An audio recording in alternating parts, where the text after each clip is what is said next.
I used to know an old man who could walk by any cornfield and hear the corn singing.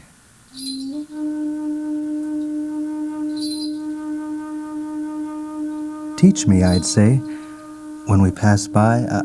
I never said a word when we were listening. Just tell me how you learned to hear the corn.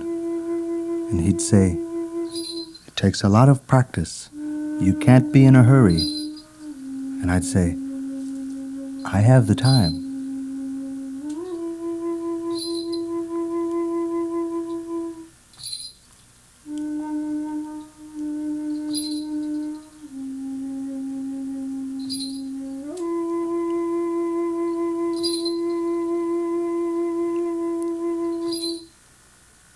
He was so good at listening. Once he heard wildflower seeds burst open, begin to grow underground.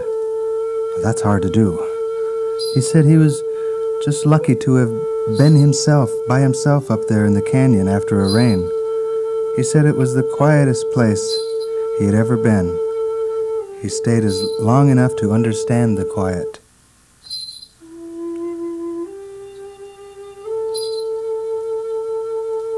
I said, I bet you were surprised when you heard those seeds.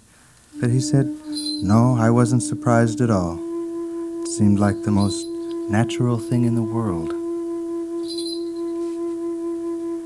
Then he just smiled, remembering.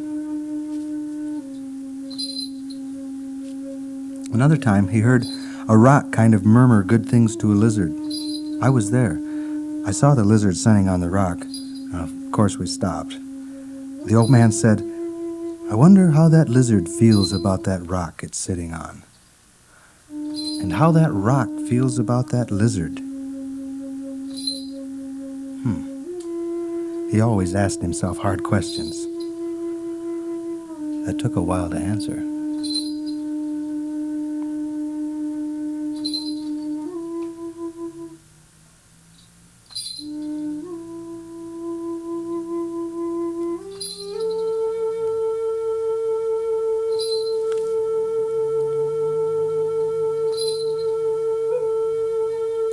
We leaned against another rock. A long time passed, and then he said, Did you hear that? They like each other just fine. I said, I didn't hear a thing. He said, sometimes everything being right makes a kind of sound. Like just now, it wasn't much more than a good feeling I heard from that old rock. Were you surprised to hear it? I always had to ask. He said, no, it seemed like the most natural thing in the world. I said, I wish I'd have heard it too. He said he thought I might someday.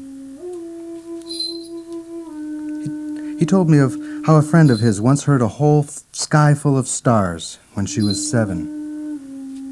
And later on, when she was 83, she heard a cactus blooming in the dark.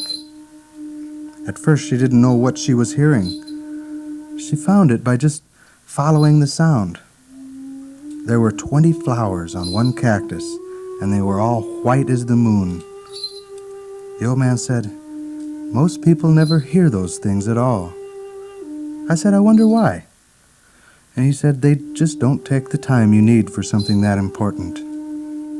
I said, I'll take the time. But first you have to teach me. I'd like to if I could, he said, but the thing is, you have to learn it from the hills and the ants and the lizards and the weeds, things like that. They do the teaching around here.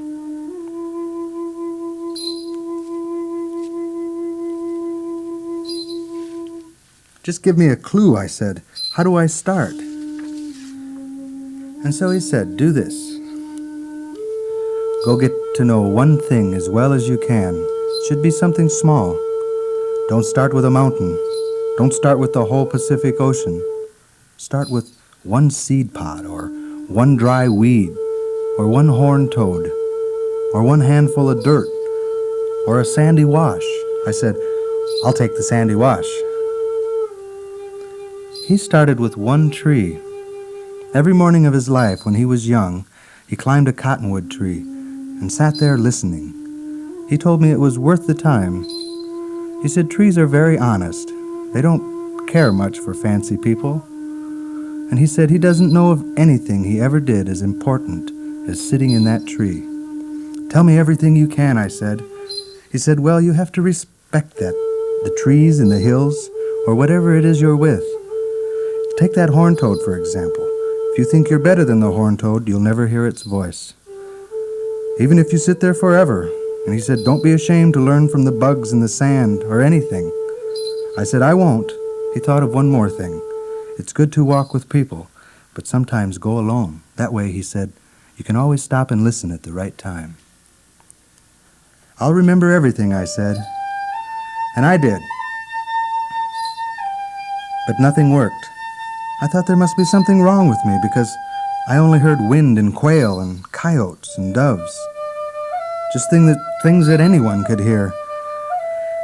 I almost gave up trying. Of course, I still went walking in my hills. In fact, I used to sing to them a lot. I thought that since they wouldn't sing to me, I'd just sing to them instead.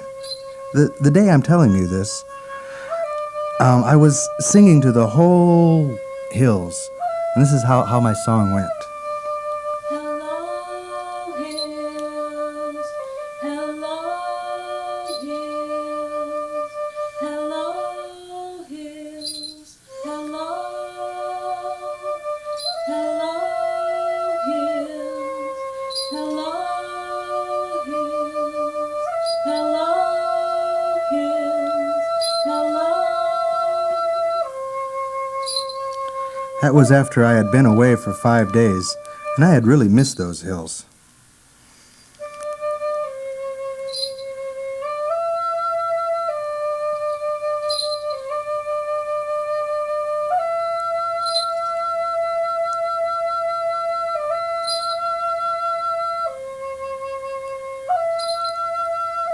I went out earlier than usual. You know how everything looks new in the sunrise? Well, all those hills were looking new too. I was just walking there, where I always walk, but that morning I kept thinking, here I am, and whatever way I happen to go, it's always right. I climbed the rocky side, not the path. The rocky side is steeper, but I like it best. Anyway, that's where I found my 3 hawk feathers.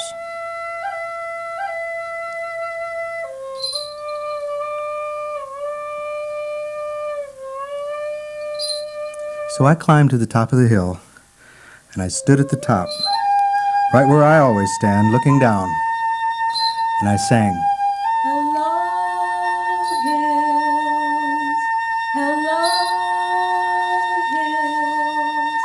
Hello, hills. Hello. All I know is suddenly I wasn't the only one singing. The hills were singing too. I stopped. I didn't make a move for maybe an hour. I never listened so hard in all my life. Of course, their kind of singing isn't loud. It isn't anything you could explain. It isn't made of words. You couldn't write it down. All I can say is it came straight up from those dark, shiny lava rocks, humming. And it moved around like wind. Seemed like the oldest sound in the world. All I can say is I was standing in the middle of that sound at 7 o'clock in the morning, just thinking, here I am. And thinking, listen. Not even being surprised. It seemed like the most natural thing in the world.